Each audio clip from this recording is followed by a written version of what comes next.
This delicious egg stew is a menu today. You can pair this with rice, yam, potatoes, and even bread.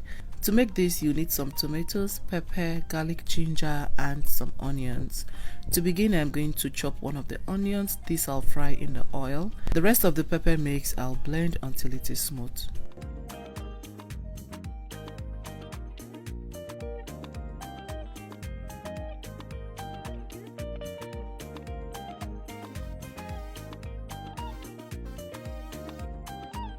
So now heat up some oil in a pan. Once it is hot, go ahead and add the chopped onions, some curry, and some thyme.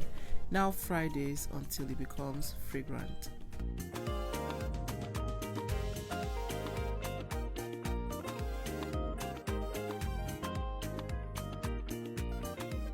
Next, I'll add some tomato paste in there. I'm not using a lot. I have about 2 tablespoons of tomato paste in there.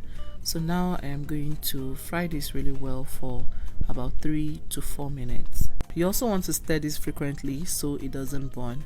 At this point, I'm going to add the blended pepper mix and then season with some seasoning cubes, smoked paprika, salt, and some fresh rosemary. Please feel free to use the preferred seasoning of your choice. Now stir to combine and then cover for it to start frying.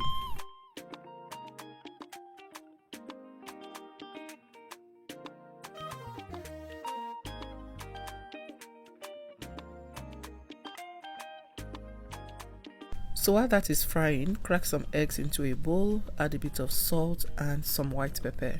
Then you're going to mix this very lightly. You don't want to completely whisk the eggs, just mix it very lightly.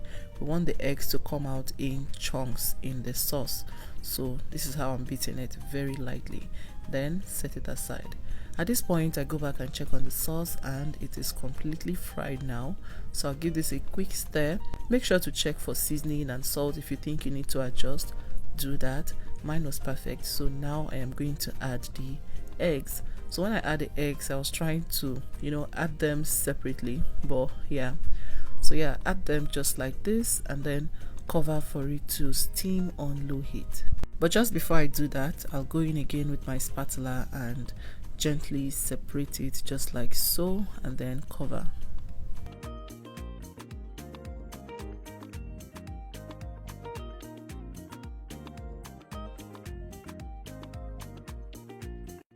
A few minutes later, I check on the egg stew and as you can see, it has bubbled up nicely.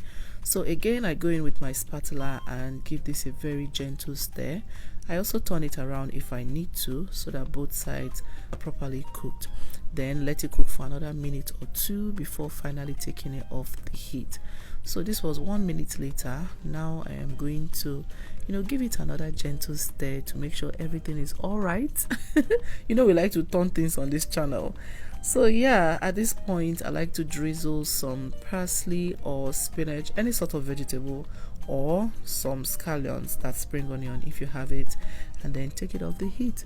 I had this with rice on this day, even though this is also a great pair for yam and some potatoes. Let me know if you get to try this out. I would love to see yours. See you guys in my next one. Bye.